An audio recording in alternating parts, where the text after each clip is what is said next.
What's up, guys? Casey and George with another episode of Going Bracket Racing. I switched it up there, George. Kind of tripped over my words. I didn't know what I was saying right there. We got to get rolling again in this new year, right? Hey, that's right, man. And, the Winter Series Episode 2 coming live to you here from Going Bracket Racing YouTube channel. Thanks, everybody, for joining in. And, I think we got a good one in store today here, Casey, man. I don't know. This is, I'm not going to prolong us too long here, but I don't want to give out too many tidbits as to who's on the stream. If you've been paying attention to Going Bracket Racing, most of you already know. So, but, Casey, man, what do we got as far as for clerical? I know that BRG 3D printed Motorsports parts came on board for a full year. We can't thank him enough. We'll show some information on him here today. How about that? That's right, man. We got a new commercial in there to add into TSR, Champs Performance Parts. Why don't we roll that and we'll get to it, man? Sounds good. Hang in there, guys, and we'll be right back to you.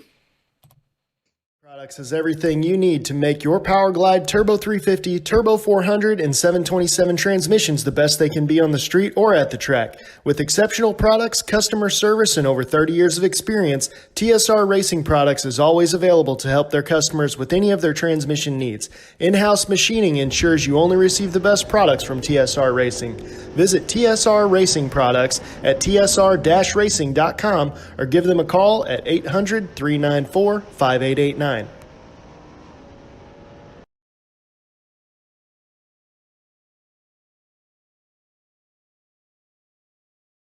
BRG Motorsports 3D printed racing parts are able to provide you with whatever you desire to enhance your drag racing operation. Items like safety belt magnets, nitrous bottle holder, and even quick release delay box mounts are able to be obtained from BRG Motorsports 3D printed racing parts.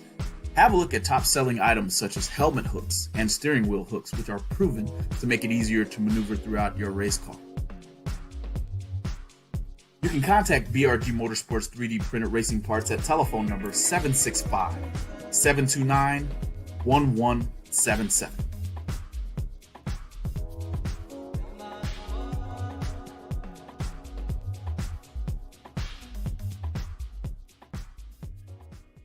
All right, guys, welcome back. We can't thank all of our sponsors enough. BRG, thank you very much for coming on board with us. You got TSR and Champs Performance. You guys are awesome, helping us make this live stream happen for the bracket racing community. I don't need to introduce these the two lovely people we have on the screen here. Everybody should know something about Motormania TV at this point. All right. I don't know about you guys, but it's many a Thursdays and Fridays that I'm still at work, and there's just, I mean to tell you, the day's dragging like no other.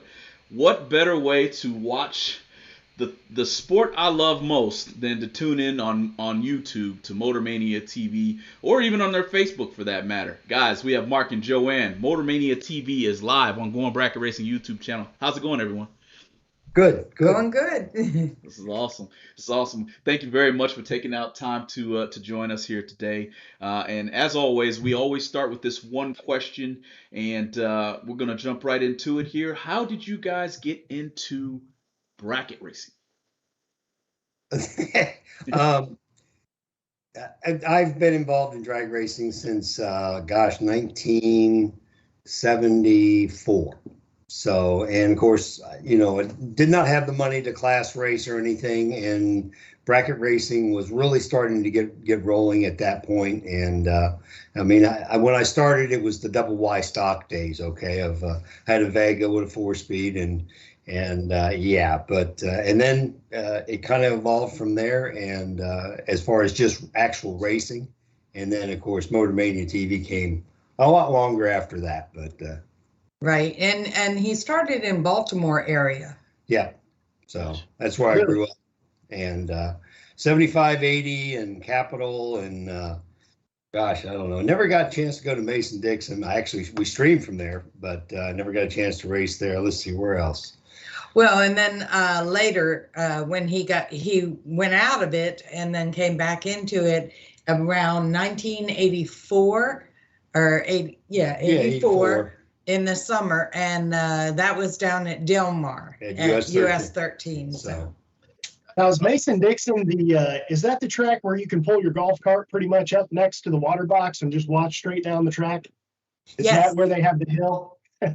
Yeah. Is that one? Uh, Is that Mason too? The one that we were at, Mutt and Jeff had. yeah, well, that Saw was roll Mason. The there. last one was Mason Dixon. Yeah. So, Yeah, and you parked it up on the hill and Yeah. yeah. yeah. I thought that I was actually talking to George while y'all were streaming that, and I was like, man, you could just pull the golf cart right up there, put a grill up, and you'd be good to go. So losing first round there doesn't hurt us bad, maybe. Yeah. Have tire smoke and grill smoke right there. Well, I heard that. But I mean, we already have people in here saying this. My next question, pretty much, Motormania TV is the best in the game. I would venture to say that bracket racing wouldn't be where it is today without Motormania TV to televise all of these mega events. Just because it allows the promoter to be able to sell sponsorship for one more thing. If nothing else, I mean, just to be able to say, and Motormania will be televising it to hundreds of thousands of people for, I mean, even though it's being shown that day, I mean, it's there forever. So if JAGS or FTI or any of these places sponsors these races, you can see that for the foreseeable future. So it's like an infinite sponsorship at that point. What made you decide to take the leap into developing a business around bracket racing? Well, I mean, it started out with Jimmy Biggs and I did Your Way Network, and that was 2005, 6-ish time frame. I mean, YouTube was about this big back then, and video stuff was really just getting started. And so most folks were on dial-up. Yeah, as far as that goes. I mean, that's, we go and we start talking about what we were streaming at back in those days. And I won't, if I had any of that video, I would not put it up. It's that bad. So, I mean, just quality wise. But, we did that. I was in the military for almost 30 years. I retired. And I spent basically my entire career on the C-5 Galaxy. It's a big cargo airplane. Always been kind of a techie geek kind of guy. Got involved with doing the computer stuff actually with the Air Force, and that kind of led into this. And then Jimmy was the TV guy.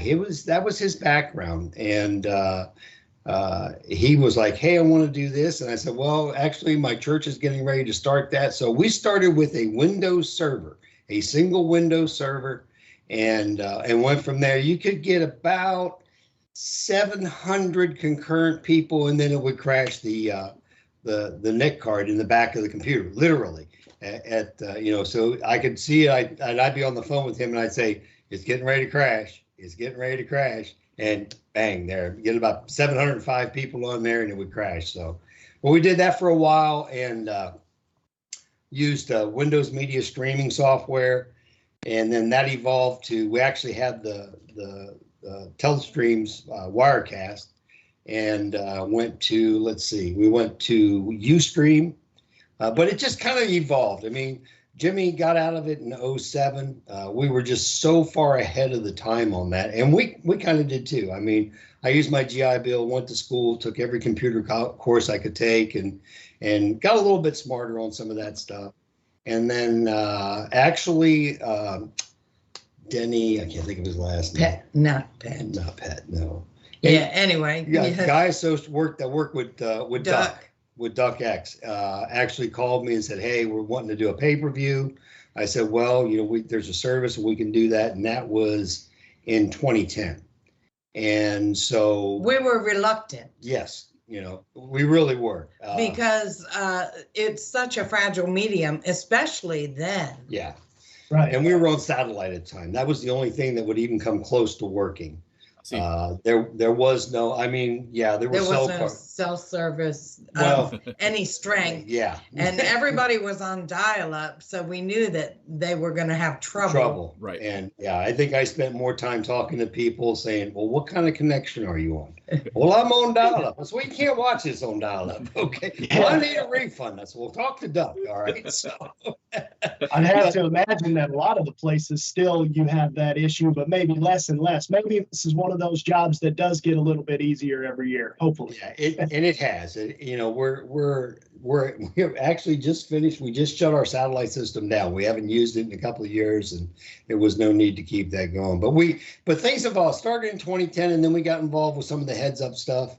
And then there was we did that, gosh, well, 2010, and then 11 we did the 80RL, and then that kind of went away, and then we got involved with the NMCA, NMRA, and that kind of went away. But we were starting to pick up things in the bracket world, so it was an evolutionary thing. IHRA and Loose Rocker, I think, were Yeah, the ones that really brought us in to the bracket world. yeah.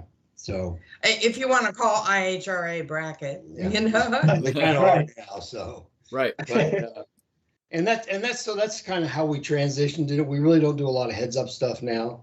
That's kind of the guys over at what is it, Flow Racing now. So Yep. they bought Speed Video out last year, and they've taken over a lot. We do Yellow Bullet, Monty, Miko. We've known Monty and Maria for, I guess, 23 years now, 24 years. A long time. Yes, a long time. And with this year is Yellow Bullet 14, I think. Wow. So yeah. So, but that and we've done Radio Fest, but really the passion and kind of the thing that drove a lot of what we do was my passion for bracket racing. That's who I am. Okay, I don't have a fast car. I'm a bottom bulb guy, foot brake guy. I've done top bulb stuff. But I won a championship with the National Streetcar Association back in 2004. The Chief Nationals down in Ennis, Texas. Oh, in yeah. 88. Close to me. Okay. Yeah. And anyways, when of course at that point magazines was the only things. There was some boards out there that were covering racing, period. And but I got like 3 lines, and I understand that the pro street guys and all that, the fast guys are going to get all the airtime. What were we, 1290 or something? Yeah, the car ran I think 1190 index is what we were at with when we won the championship. But I always said that if I get an opportunity to elevate the sportsman racer, if there's ever that opportunity presented to me, that I want to do it. And that's kind of what drove Motormania TV was my concern and my care for the bracket racers, because they are the backbone of the sport. Don't get me wrong, the fuel guys and all that stuff all that stuff is cool. Okay, don't get me wrong, but the industry cannot be driven by that small group of individuals, simply because you can only buy so many parts. I mean, if you blew a pro stock motor up every week, you still can only buy so many parts. So when you look at Jegs and you look at Summit and the other people that are involved with the promoters and with us at Motormania TV, we really are speaking to their customers, whether they're actively racing or they're a friend and they've got a pickup truck at home and they want to put new wheels and tires on. It doesn't really matter. And now everybody knows who Nick Hastings is. Yes. And they wouldn't have, Yeah. And that's true. That's very true. That's the reason we wanted to have you all on, because you're very important to the bracket racing community, and that's 100% the truth, that Nick Hastings flies under the radar, and he is on Motormania all the time. That's what we were just talking about last week with Big Jed, was just how Nick Hastings kind of flies under the radar, even though he is absolutely destroying everybody. But like you said, imagine if there was no Motormania.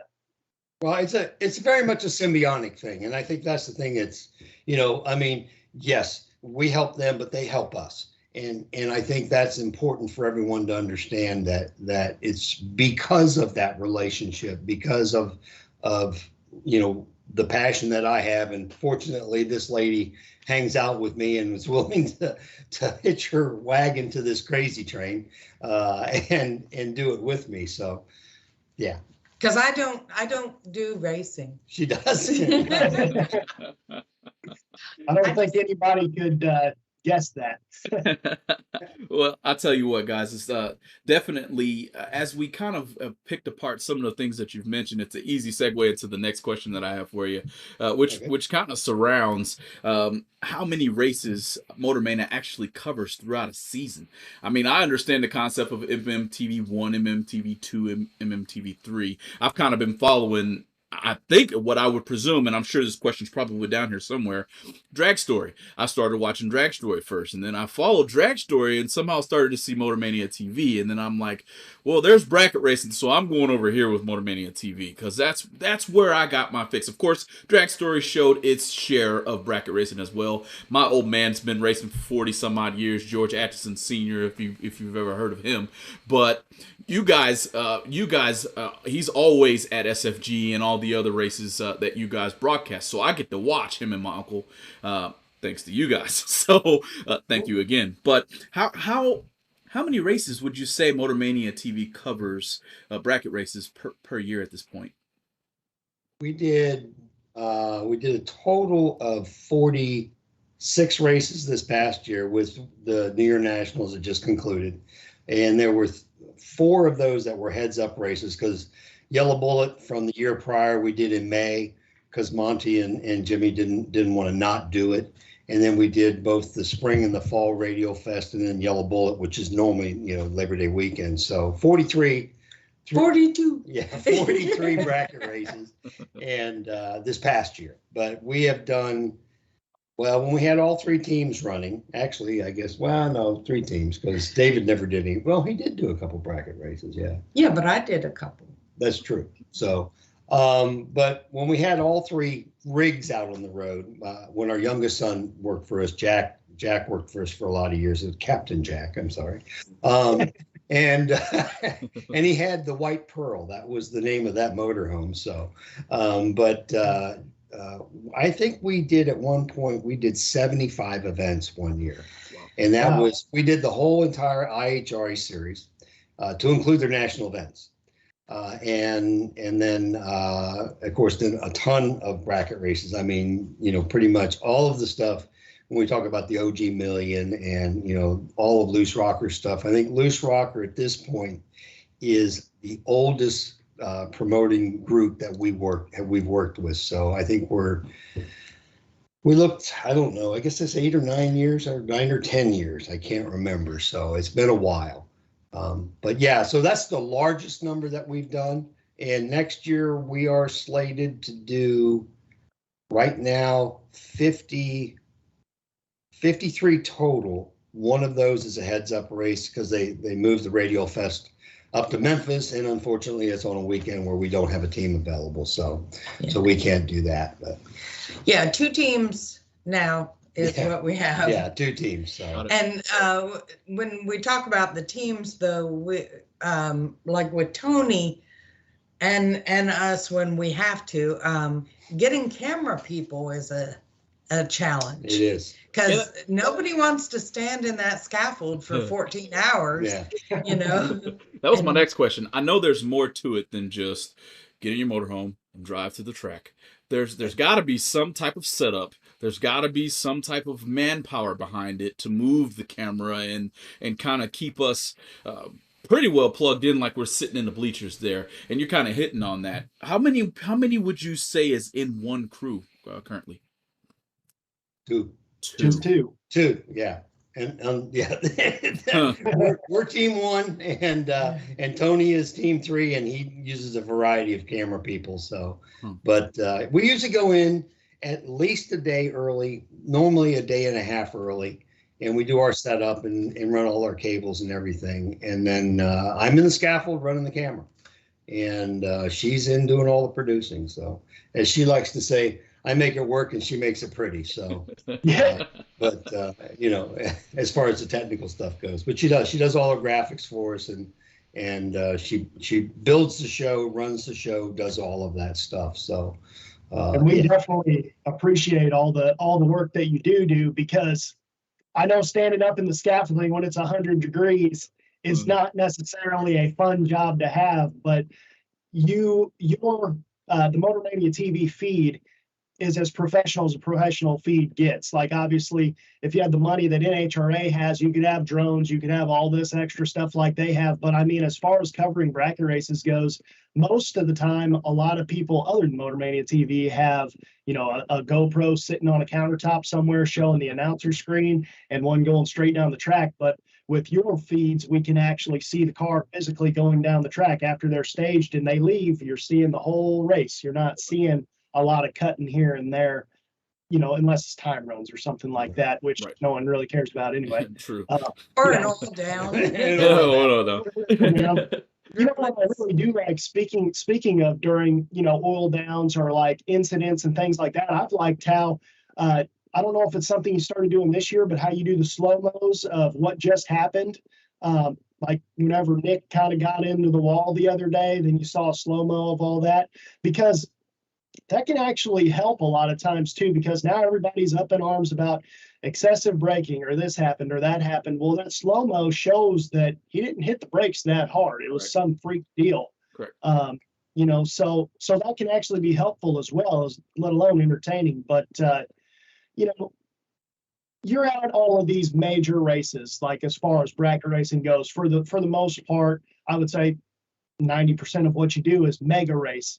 Like 50 grand and up, it seems like anymore. So I felt like this would be a good question to ask you. And we've asked a lot of we've had Jake Hodge and Jared and JJ were on the other day. We had Ryan on here. We've had Luke on here. We've had a lot of major racers and announcers on here that go to these, but we always try to ask people who actually go to the races, what's the car count like at these races as far as year to year to year? Are these mega races like a fad, or do you think they're around to stay?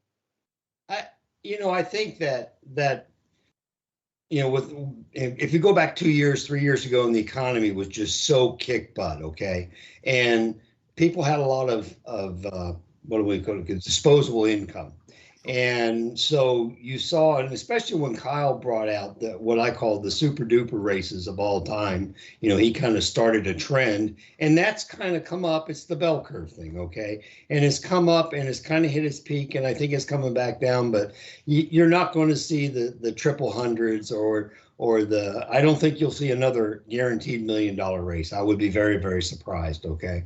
Brett and those guys pulled that off this year, and they did good with it. They really did. And they had enough cars. And so they certainly. And last year. Yeah. And last year, of course, they did they were the first ones, even though we ended up doing Kyle's first because of the COVID and everything. But, it's one of those things where I think that they're going to find, it's going to find kind of a happy medium, okay? Well, they've had to cap them because, like last weekend at Bradenton, what was it? 700 cars. Right. I mean, it's almost, I'm not saying it's impossible to get something done when you got that many cars, but you do that and buybacks. And of course, they combined the Friday, Saturday. That was the only way they were going to get that done. Wasn't there something like Rob knew that. So wasn't there like 180 junior cars there or something of that nature? 195 juniors. I love it. I love it. I do. And I know that, I'm kind of on George's side with that whole deal, because I ran those whenever I was a kid too. I was like the first generation of whenever they existed. And the thing is like, I know everybody likes to hate on the junior dragsters, and yes, they slow the program down. Nobody's going to argue with that. But George and I are in our mid-30s. We're going to need people to race when our dads aren't racing anymore, and that's who's going to replace them. So everybody needs to quit giving them such a hard time, even though, yes, they're not the most interesting thing. But we'll look at Corey Galletti. He ran them. He's one of the best racers that's out there right now. Erica Enders. I mean, there's there's a lot of big names that Caroline. And Birch, Caroline, Gage Birch. Hardy. I mean, there's. I Kendall think I know Hodge, and I know Hastings ran juniors too. So and Birch, we were broadcasting Birch in a junior in the IHRA. So when he was in juniors. So I mean, the biggest thing is trying to find the balance. I think when you start talking about that many cars, I mean, there has to be, and we don't promote. We don't tell people how to do their business. We don't tell tracks how to operate their stuff. We might make a suggestion if we see them struggling with something, but that's about the extent of it, because it quite honestly, it's not our monkey. It's not ours. We're part of the circus. We're the people through the fence. We got plenty of stuff going on yourself. Right. But I think that is kind of coming to a balance in far as you're going to see the 25, 50, 25. I think you're going to see more of the triple 10s or the triple 15s or something like that at a moderate entry fee. And I think the giant, going to pay, hundreds of thousands of dollars, for one of that. I think we're not going to see much of that. Okay. Especially the economy's kind of being a little shaky right now. So. And fuel costs. Yes. I mean, Yeah, I bet that's definitely on y'all's list, I'm sure. Yeah. Right. So, it's one of those things where, so I think quite honestly, looking at what the guys are doing next year, the guys and gals that are promoting, it seems like they've kind of all, they've either come up a little bit or come down a little bit. And I think it's going to give the opportunity for people to still do a little traveling, still be able to run for some good purses, but it's not going to be quite as insane, should I say, as it's been the last few years. It seemed like, okay, one-upmanship. All right, well, this guy's going to pay $75,000. We're going to pay $100,000. And they, of course, and then they play with the entry fee costs and everything, and then next thing you know, you got 700 cars show up. So it's like, You know what really the best part about that whole thing is that I would say definitely since 2020, but I would say around 2019, every single winter, everybody was going to say, one of these promoters is going to lose their butt next year. One of them's going to lose it. One of them's going to lose it. And none of them ever did. Nope. And that was kind of cool if you think about it, because all these promoters are still around and they're still putting on a lot of races. I mean, it's to the point where there's so many promoters, it would almost be cool. And I literally just thought of this right now, but there's enough races in Loose Rocker, SFG, and GABR that you could almost have people run those series and have those series run off their best drivers at the end of the year. well, It might be the same drivers. Yeah, well, Yeah, True. I have always thought that having a no kidding world championship for bracket racing, a points type deal. I've seen it in some of the other, John Sears is doing that over in the small tire world with 275 radial versus the world. I don't know if he does radial, but he's got 3 or 4 classes where they literally pay a points fund at the end of the year. And I think that that's something that we could easily do in the bracket world. Just, somebody's got to figure out, what's the best way to do it? How many races do you count? How do you make sure that those people actually ran those races and stuff? So And keep track of the points and and all that. stuff. Yeah. I mean, I like the idea, but I don't have time to mess with it, quite honestly. That's actually, so we had Kyle from SFG on here and we brought that idea up to him and he said, yeah, I've thought of that idea, but it would be such a nightmare with double entries and all this stuff. Like you have to basically employ somebody that's their job for the entire year is to keep track of all this because,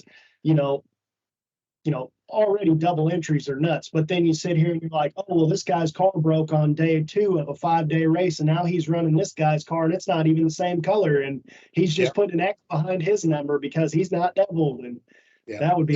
You're absolutely right. I mean, and as a matter of fact, the double entry stuff, I mean, you look at what Peter Biondo's doing with his stuff over at the Fling, where they're trying to bring parity. And that was one of the things when I was actively racing, was always a concern for us because I couldn't double enter. Often I didn't have buyback money, and you really felt handicapped. And so now you're starting to see it's kind of one of those mindsets. If you're going to go run one of these races, you need to be able to double, and you got to bring buyback money. I mean, if you're not doing that, and I'm not dissing on anybody, but that's the mindset you have to go. If you're going to go do this stuff, okay, is kind of go big or go home. Gotcha. And that's really, I think that's the only way that you really have a fighting chance, because as long as you're running the same car, and you're not running at Bristol, every other race or something. Of course, if you did, you'd be getting really good at it. But, as far as you're not dealing with radical changes in altitude and stuff like that, where the car is predictable, then I think that's something that is very doable. But you have to, figure out how somebody's going to have to track it, and somebody's got to come up with a way to figure all that stuff out. So, You know, I don't have the brain power to do that. So See, y'all could do it. yeah. You know, on top of what you're doing now, and your day jobs, and your families, and you know what. Right. I already build all my own stuff, and I already have 2 race cars, so I don't have to tell you how much stuff I already got going on. Yep. Yeah, I think I'm with Casey there. I think I'll just stick to driving the race car. But I do have some ideas if anybody wants to do that. You heard here going bracket racing. That would be a very, very change of pace, number 1, but very entertaining, number 2, to actually crown a bracket king of the country, whatever you want to call it. You know what I mean? So, but as we move forward just a little bit, I kind of wanted to bring go back to Dragstory a little bit and bring that one up because, like I said, I've followed since Dragstory. Okay. What is Dragstory? Is there like a marriage? Is it brother, sister, husband, wife behind Dragstory and Motormania? Dragstory Yes. was First. And that it was just pictures. Pictures and It was results. because you want to see it is the tagline on it. And it was just pictures. I mean, I went all over the place doing pictures. For the longest time. I mean, that kind of came out. I worked for, well, I guess it was Competition Plus. No. Oh, it was Dragzine. It's Dragzine now, but they had some e-publications that I don't think are around anymore, but they transitioned into Dragzine.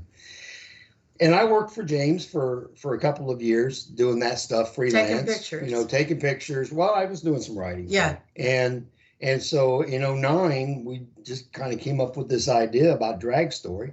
And it was like, okay, well, gee, I think, you know, and we went to the ADRL and Kenny gave us credentials, and, you know, and we'd never done it before. And we just kind of jumped out of the motorhome and started taking pictures and putting them up. Now, we published them small.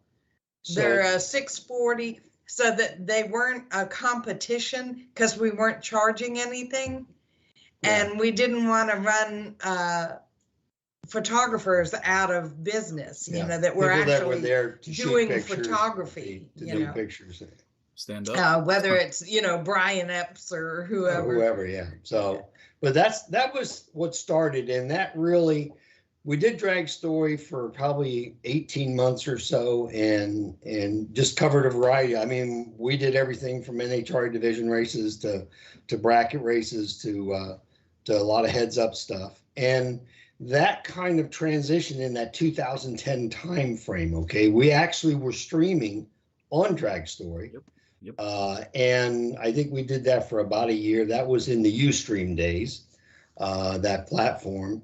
And then that was with the ADRL they had New Wave internet video or whatever. Anyway, New Wave was the production company, and they produced the ADRL thing, and they handed Mark the feed.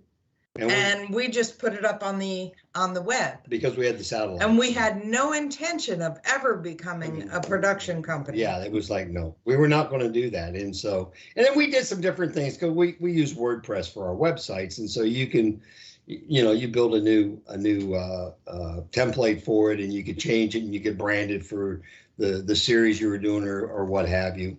And then we went ahead, and I just said, you know, Motormania TV. And I went out and the domain was available, so I bought it, and that was the start of the whole Motormania TV thing. So, and we did fixed cams for the NMCA. They were because I wasn't doing any of it. Really, I was still taking pictures for Dragstory, and he was doing it. He just set the cameras up on little tripods. They were little consumer tripods that we got at Walmart. Yeah. And some consumer. We're talking serious redneck, okay? Consumer, really, cameras too. And what, SDI? Was it? Oh, no, Cat something, Cat 5? We've been through so many iterations. It was crazy, though. He had them on top of the motorhome, and he'd just switch. And it wasn't until Yellow Bullet that he actually followed a camera. Yeah, that was the first Yellow Bullet. Yeah, Yellow Bullet one was when we brought that in, and then Jack, our youngest son, when he came to work for us, that was his job. He was the scaffold camera guy, and that was Mark Sample's race. Was the first one. It was a race we did at Silver Dollar. I don't know, probably 12 years ago. Yes. No, that one wasn't bad. It was the other one. So, but the Hotter Than Hell. Yeah, the Natty Nationals. Yeah, the Natty. Anyways, if you've ever been in Middle Georgia, okay, that's depends on what time of the year is, but we call this the Georgia Wave. Okay, that's just shooting away the Natties. But yeah, I feel that. Yeah, so it kind of transitions from Dragstory, which of course Dragstory is still there, and then we got where people were sending us their press releases. So the DSR, Force, not Enders. some. Well, we get some from Enders. Yeah. Not some from the Pro Mod guys, although they're Salami. really bad about putting out PR stuff, and of course. With things the way they are as far as the COVID stuff. And of course, you can go back and you can find press releases from probably a majority. I see we get them from Clay Milligan. Gosh, I'm trying to think. Well, there's a bunch of them. Yeah. Anyway, so I don't have time to write. I mean, I've written in the past. But I just don't have time to do that. And of course, to be able to cover that stuff. And when you look at what Bobby Bennett does over Competition Plus, and he has a team of people around the country that write and cover and do all of those things. Of course, Roger does most of his pictures, but as far as people writing, you got Susan and many others that do a lot of writing. But that's how that evolved. The results thing, of course, for the longest time we scanned stuff in, and then we actually bought a program from Harry Fair, who operates 1320 Go, and that allows us to take the data from CompuLink and parse that. AccuTime is a lot easier because it's a PDF, and I just convert that to a picture and put it up. So. And CompuLink uses a floppy disk. Yes. I kid you not. Wow. Yes. Wow. I Still. kid you not. Where do you even find those anymore? All right, eBay? tell me. You have to get them on, You from can buy them some on obscure- Amazon, It's like, go to Amazon, 3.5, was it 3-inch floppy? No, it's Right. yeah, 3.5. yeah, 1.44. Anyways, it's crazy, okay? And it's, it's just an entirely different, insane thing. But he's promised that he was going to put that on a Windows platform for years, but it just hasn't happened. So, We'll see. yeah. I actually learned about Dragstory from Michael Beard because I was asking him one day about something about results, and I didn't realize that was you guys. Yeah. But anyway, I went over there and I told George, I was like, did you know that you can go over here and you can see the round by round results of all these big races that are on Motormania? And he goes, yeah, dude, that's them. I'm like, oh, yeah. But Because we're also J Angel. Yeah. That's stuff these J Angel Productions. So. That's us too. We Yeah. just yeah, you just never know. You never know. I'm sure I'll find other stuff. But was there a race that Motormania has been involved with that impressed you more than any of the rest, or like, is there one that you are the most proud to say you were involved with? I don't know. That's like trying to pick your favorite kid, So, gosh, I don't know. I don't know. The flings.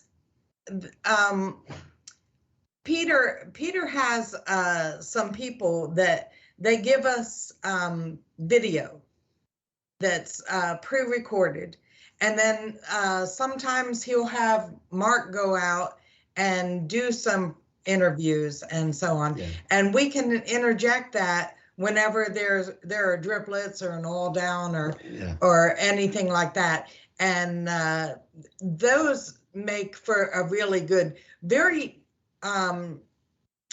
it's very concentrated show, because we're from the time we're live till the time we end, there's something all the time, for the most part. And that's it makes it very what's the word I want? I don't know, but it's very intense. And SFG, they've brought in various announcers that have they've really enhanced, with their show. Of course, the Flings as well. They have really, really good announcers. Yeah. When you have a promoter that sees the value in bringing in the announcer, because we have no control over that. Yeah, that's not something we do. So So when they do that, then that's beyond that, maybe Drag Week, Yeah, I mean, as far as that goes, it's kind of, and as far as the bracket stuff goes, I mean, it's really kind of hard to pick one is better over the other. I mean, some guys, when they're first starting, I mean, they're struggling and they're trying to get everything sorted out, and it just kind of, you can see when the guys get into the flow of it, okay, and things get moving forward, and it's like, I enjoy doing anything that deals with door cars and foot brake and all of that stuff, because that's who I am, okay? And so as far as that goes, but when you get into the Flings or the SFGs or Jake's races with Final Call and stuff like that, and I don't want to miss anybody, but then there's a degree of competition, I guess is the best way to put that I see from the scaffold, okay? She doesn't see, we're not really actually watching the race, but you can see a lot of the things going on, because for me, the cars go through the finish line, I give it a 2 or 3 seconds, and then I'm back and getting focused on the next set of cars. But I can still see all the things going on around. So I see the people on the start line. I see the people that are working on their cars that are close by wherever I'm happen to be at in the scaffold. And so we see those kinds of things. And I don't know. I mean, to me, I enjoy pretty much all of them. And it's hard to say, well, this one's better than that one or what have you. Well, outside of Motormania a little bit is March Meet, I think, Yeah. And when you work with Mike Dunn, Yeah. and Larry Dixon and, we learned so much from Mike Dunn. Yeah. About production and stuff. And that was, Mike's he worked for NHRA for years and years and years, didn't he, after he quit driving? Yeah, and then he was part of the leadership team at IHRA. Right. And we worked when we did that series, when they kind of did away with the national stuff and we only did the sportsman stuff, the stock, super stock, and the 90s classes and what have you, and the juniors. That last year in 2017, Mike, we learned so much from Mike because of his background in the 20, 30 years, however long it was that he was on ESPN and Fox and whoever, as doing commentary with NHRA. So he brought so much to telling the story. Okay, that's what Mike said. He says the problem with so many of the productions today is they don't tell the story, or they only tell pieces of it. And so if we're doing interviews or something like that, we're trying to ensure that, hey, if you go do an interview, make sure you ask, how they got started or these different things. We don't want this 15-minute interview, don't get me wrong, but, a 3 to 5 minute deal about them and how they're doing and how things are going. It tells the story of bracket racing. If we get a chance to talk to a promoter and do that and bring it online, it helps tell the story. And so that's kind of the thing. It's I know Nick Nick Hastings he's a bad man, okay, but he's married, he's got kids, he kind of does this as a living. He's one of the nicest guys you'll meet. He really is. They call him nasty, but And I wouldn't want to pull into the beams with him, but it's like, because he is brutal. I mean, he really is. The guy is super focused. But that's I think the big thing is we want to tell the whole story as much as we can. Sometimes we don't get a chance to do that. It's like if we could add one more person to the mix to where we could do more of the interview stuff, but it's tough, getting people to work. And the other thing is it's got to be paid. It costs money to bring in another person because you got to have the hotel room, you have to have transportation, all those things. you know, so. all that. So No. and people don't want to do that, you know, like we said earlier. Yeah. Right. Right. So, and I guess this particular question here, it'll probably resonate with a lot of us bracket racers that have motorhomes, means of transportation to where we're going to the racetrack and actually staying there. But along with that motorhome comes the cloud over the top of your head that says all-time maintenance. And so I guess it's a great time to ask you guys, what's it like to have a motorhome running around that much throughout the year? You said that many races, and then at the same time, do you have any horror or road stories that you'd like to share? Well, we just finished one, I think. Tony did. Oh, well, Tony did, but I mean, yeah, the biggest thing is you got to stay on top of the maintenance. I mean, literally, you do. I mean, I do. I'm going to say, as far as the big things, I mean, I do my own oil changes and, you know, service transmission and generator and all that stuff. Generator, you know, it's 150 to 175 hours. It is, I figured it out for next year. If we run the generator 3,000 hours, that's 20 oil changes. That's 60 quarts of oil, you know, 20 oil filters, all of that stuff. And actually now I'm trying to buy some of that stuff in bulk. Have it on the shelf. Yeah, and have it on the shelf. I mean, I carry 4 oil changes for the generator. We go 8,000 to 10,000 miles on the motor. Once a year on the transmission is usually pretty good because I do 25,000 miles a year.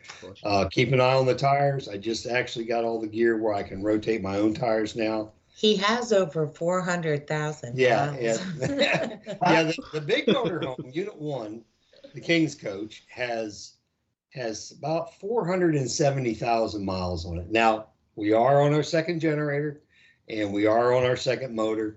And we got both of those up in Visin RV up in Kentucky.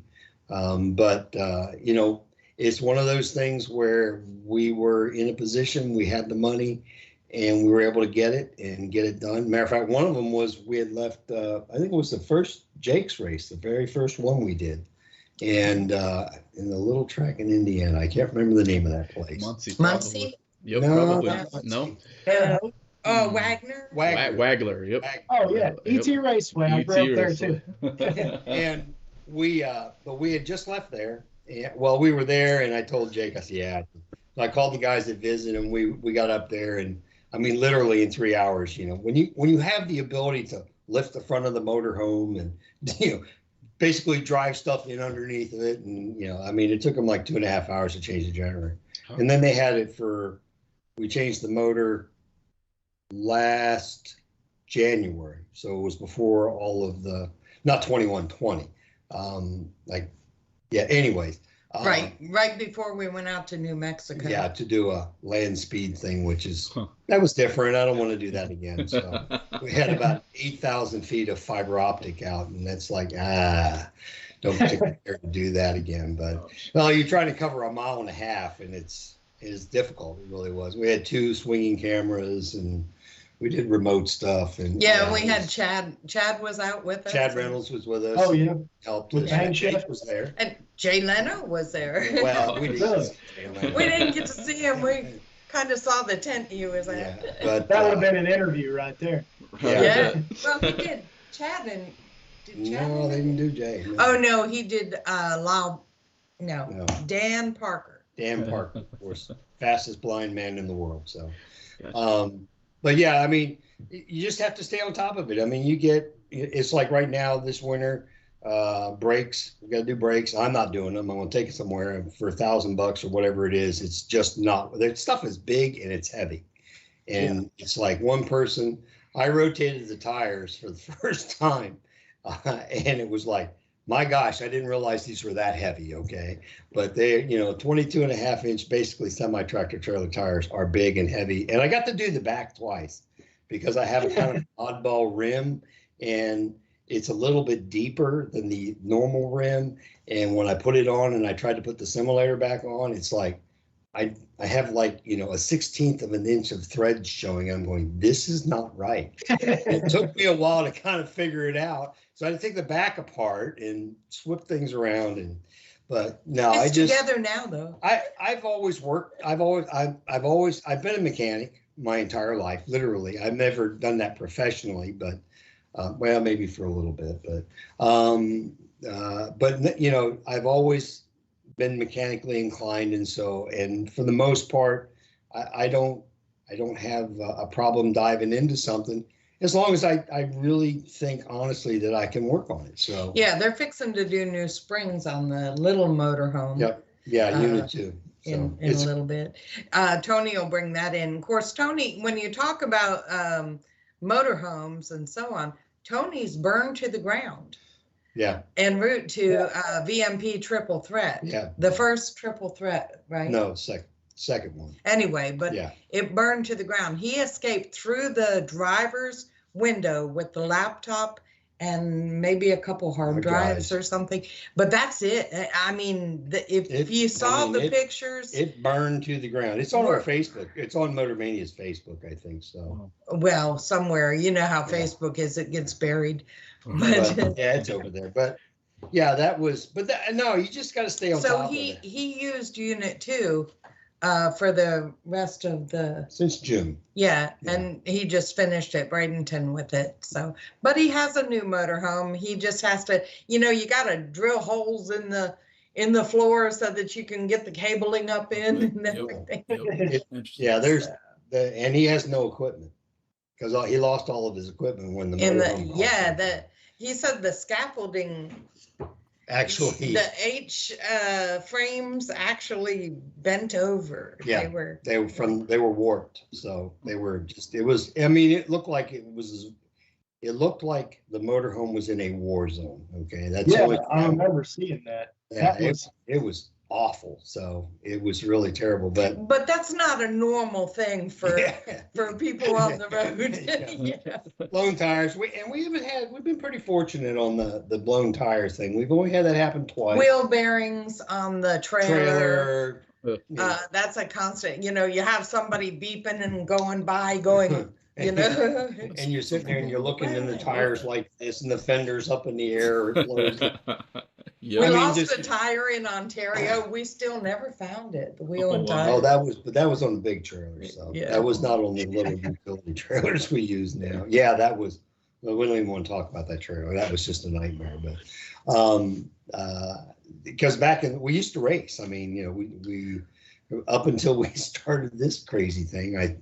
My race car is sitting in storage right now, as a matter of fact, and we're hoping we're going to get it out of storage since we've got our shop out in Reynolds. We just leased a 6,000 square foot building. I will not tell you what we're paying, but it's ridiculously inexpensive. And you know, I know what it would cost in town, and yeah, it's better than a good deal. So, and that's been a real blessing because we literally can pull everything inside. I mean, we come home, we used to have to figure out when we were going to come home when we were housing everything here because we live in a housing development, you know, just a regular old, you know, everybody's on a half acre or whatever. And we have ditches. And so you kind of have to cut through, and you can't do it at night. I mean, it's tough, right? And so you have to plan to make sure you were home during the day so that you get back in the yard. But now it doesn't matter because we just pull up to the door at the shop, 14-foot roll up. Yep. Pull in, plug in 50 amp, life is good, you know. So yeah, worry about it tomorrow type thing. That's it, exactly. I heard that. So what's on the books for next year, or where is there a master schedule out? Yes. Some things going. So there's a master schedule out there, and then I've seen this question in the chat a few times. Will Motormania bring back in-car footage? Depends on who wants to pay for it. Okay, gotcha. That's the big thing. We did that. We proved that. We did the proof of concept at Jake's race and at Killcare. First thing is someone has to be in the scaffold. Yeah. So that he can leave the scaffold. Yeah. So that I can, because I chased the camera. I see. So, and I mean, we have the gear. I think one of the things a lot of people don't understand is we have the ability to do a lot of stuff. Okay, I mean, we've got some great wireless equipment that literally can shoot a mile and a half. We have done top end interviews. We have done, of course, live stuff on the line, winner's circle, tower shots. I mean, we can do all of that stuff, but that is all based on whether or not someone can either find the money to pay for it, because we have to bring that other person in. So, and when you talk about 3 days, time you pay them and feed them and do all that, you know, it's $1,500 to $2,000 to get that done. So we'd love to do that, you know, but we've got to have more people in order to do it. And someone has to pay for that person. Yeah. So, Right. And we want to keep this free. You know, I mean, we actually have the ability to do a subscription service at YouTube, which is in the grand scheme of things, if a person was going to do that, as far as the content delivery network, as far as all of those, you know, abilities, PayPal, the whole 9 yards, is that would be the best place to do it. But we don't want to do that. I mean, that's kind of the big thing with this, is because the sport needs the visibility. And I think that's kind of one of the components that we bring to the table.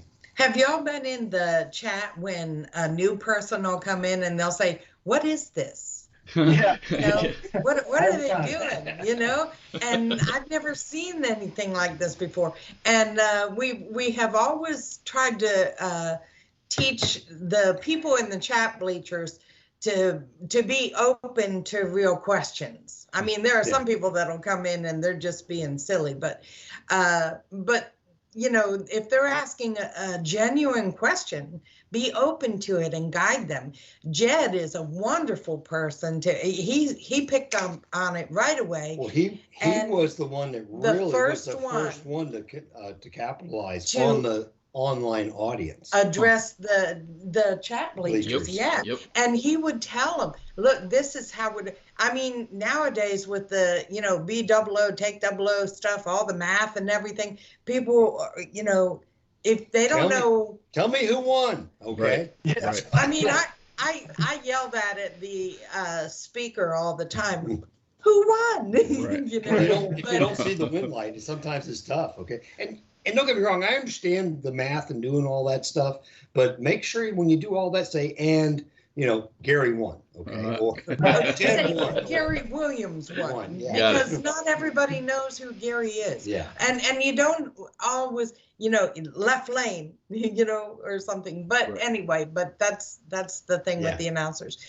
But yeah, when people come in, and then they say, I love this. I'm subscribing now. I need to learn more about bracket racing or drag racing. And that's part of growing the sport. Yeah. You know? Right. Well, we were just actually talking to a guy the other day, and I think what a lot of people seem to forget in the racing community as a whole is that rising tides, especially in bracket racing, lift all boats. And the more interest we can get, the better it is for Motormania, the better it is for going bracket racing, the better it is for all the promoters, the racers, because at the end of the day, if there are more racers, then that's better for promoters. If there's more promoters, that's better for Mark and Joanne. And with all these races, that's better for Casey and George to have something to talk about on going bracket racing on Tuesday nights at 5 o'clock. So it legitimately helps all of us, and everybody forgets that because we get so competitive because we are racers. I mean, that's the name of the game, is to be competitive. True. But on it's hard for people like us who are deeply involved in all this stuff to believe that if you go to an NHRA national event, they won't know who Gary Williams is, more than likely, if you just talk to a random guy. And that's crazy for us to think about, that they might not even know who Jeff Serra is. You know, and you're like, Jeff Serra won more money than all these pro racers combined this year. That's who Jeff Serra is. But you know, we need places like Motormania, and we can't tell you how much we appreciate you guys having it for free, because we know if you did do a subscription, it would get paid for. Everybody knows that. But you guys choose to kind of put your own money aside to allow us to enjoy it, and we really appreciate that. Well, we're fortunate, okay, because I have my military retirement, so I'm not worried about the mortgage on my house, okay, or my truck getting paid for. You our groceries being paid for and all of that stuff. The big thing for us is yes, we have to make enough money to. I mean, my IT bill is like $1,600 a month. Okay, so it's those kinds of things. I used to tell people back when we still owed way too much money on this deal that it used to take $10,000 a month just to keep the lights on here. And it's not anywhere close to that now, but it's still a good 4,000 or 5,000. And see, he's always trying new stuff. I don't know what the deal is. He can't just leave it alone. But we're talking about he's got some stuff. The start line cam. Are we using that? Yes. This is new. Yeah, we have a PTZ camera, a very nice Sony, and we're hoping we're going to test it out next week in Louisiana and see how it works. And if it works well, because the cool thing about PTZ stuff is that you can program it. You can set it up for 3 or 4 different shots, as well as if you wanted to control it yourself. You can have it pointing, so our burnout shot, you can have it pointing at the burnout, and then you can have it at the side, and you can even have it go this way, so you can see the launch. Oh, cool.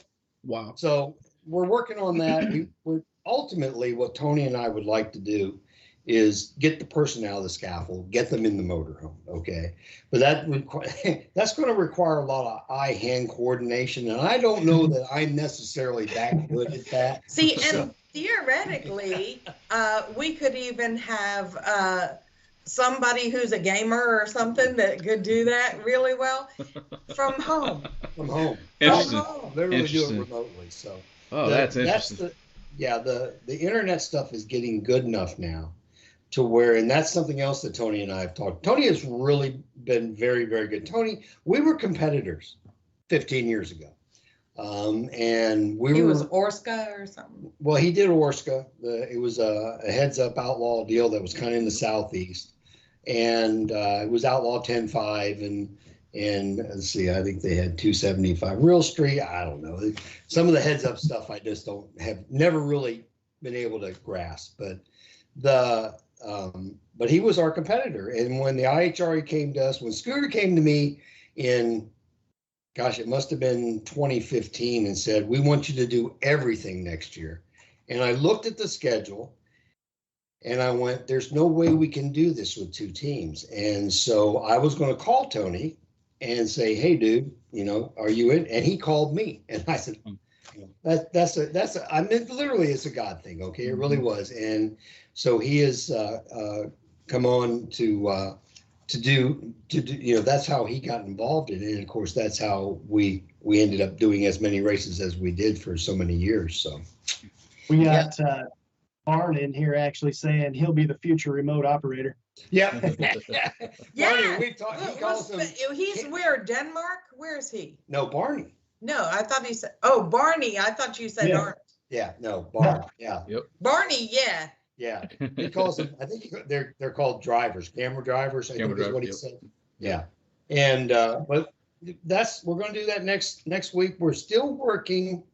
We want to put the timing into the feed. We used to do that back when we had a partnership with 1320 Go, and then there was just too much politics between him and Brockmeyer, and it was insane. So, but we're still working on that. The biggest problem is the technology today it doesn't interface well with the technology of yesterday. Okay. Yep. And I mean, just trying to find something that will convert an old VGA signal to an HDMI or an SDI signal has become quite problematic. There's a splitter. There's a little splitter. Trust me, I have.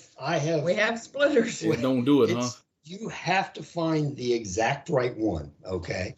Because it's a weird deal. It's a 740 by 420 at 70 hertz or something insane like that. It's, I mean, back in the day, 15 years ago, that was the standard, okay? Right. But today, I mean, when 1080 is the standard, it's like nobody has that stuff. So wavelength won't convert it?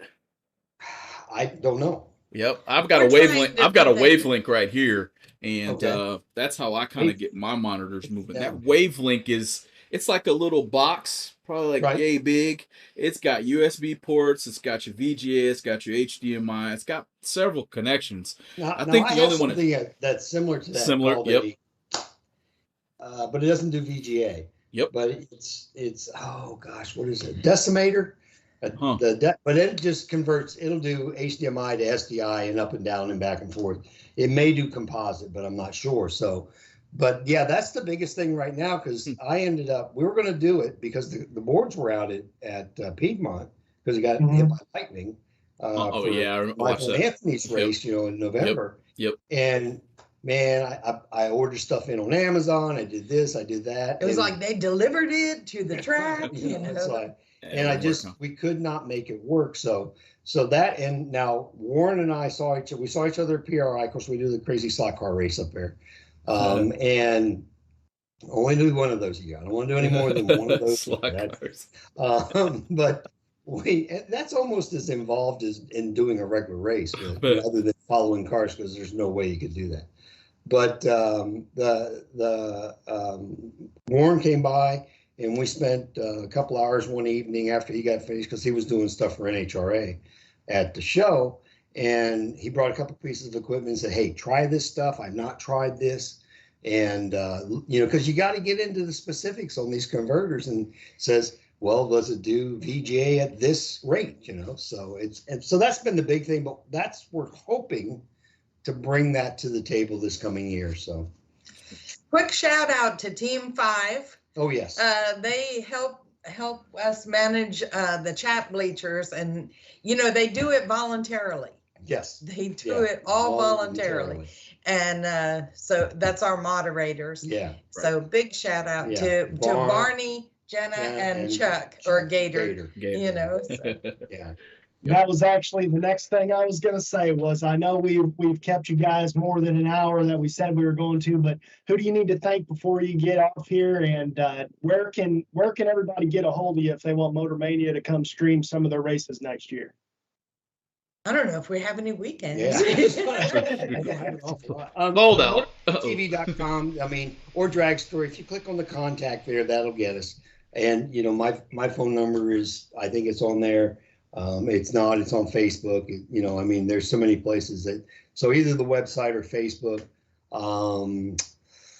The schedule is there on Motormania TV, and we keep it updated. It's kind of sometimes. Yeah, you might want to check if you're looking, check the schedule first and see if there are two teams out. We do not have. We cannot have availability. Yeah, so, but yeah. And as far as thank you, I thank her because, and I said that earlier because she puts up with this. She really does. Okay, because as she puts it, I'm a Mark Walter fan. I'm not a drag racing. Of course, she knows a lot of the drivers now. Okay, and she does a lot better. I like the people. Yeah. Well, we, as far as of course, Team 5, Tony, and of course the promoters, the tracks are very, very good with us as far as allowing us to get in there in time, and all of them are like that. Well, maybe one, but I don't mention that. And one. most of the announcers are great at keeping us informed. Yeah, if we don't know, because we park either at mid-track or at the finish line, and a lot of times people think we're in the tower and we have communication. We don't, unless the announcer or someone, Brad in SFG, something will let us know the round changes or the class changes. If we're changing, like if you're going from a foot brake to Super Pro, I need to know that, and also lets us know the names of the people and the correct spelling of their names when they get down to the final rounds and stuff. And you guys, the other media guys out here, you guys, and of course, we have partners out there, and I say it's more of affiliates, Competition Plus, Bang Shift, let's see, Drag Coverage. I'm not sure what John DeBartolome. DRR. Yes, DRR, Scott Lemon over there. I send the player codes to those guys. They put it up, and most of the time, 99% of the time. And so that creates even a wider viewership. So there's a lot of people involved. There's a lot of moving parts, and we certainly don't do this on our own. And again, huge shout out to the tracks and the promoters and the rest of our team and the fans. Yes, right. Because without the fans, there is none of us. Okay, and they buy stuff from the people that support this. So and of course we want to thank Jegs and Summit and FTI and gosh, I don't know. You're getting into things, Yeah, and then you're going to leave somebody out. But Larice and I don't know. There's so many people out there that have supported the feeds over the years through the promoters, and of course we want to thank those guys as well. Definitely. Well, we can't thank you guys enough for being on here with us tonight and staying over our hour that we normally stay on here. But again, we can't thank you guys enough. If you guys like interviews like this, hit the subscribe button down below. Subscribe to the Going Bracket Racing YouTube channel. Subscribe to Motormania if you want to see some good coverage of some racing. We're starting already again. What, next week you said? Yep. Next week after, something like that. The Got 14th. a full year. Yep. And obviously, thanks to TSR Racing Products, Chance Performance Parts, BRG 3D printed parts, guys. He's on here new with us for the whole year. You need any kind of lucky item printed up, anything you can draw, call Brian Garrett over there. He can print it out for you. High density plastic type material. That's I mean, correct. he can legitimately make you anything, and he uses CAD, all that stuff. So That's correct. That's correct. Hey guys, definitely thanks for coming on the show. Thanks for watching. And as always, here at the Going Bracket Racing YouTube channel, we will see you guys next Tuesday. Thanks, guys.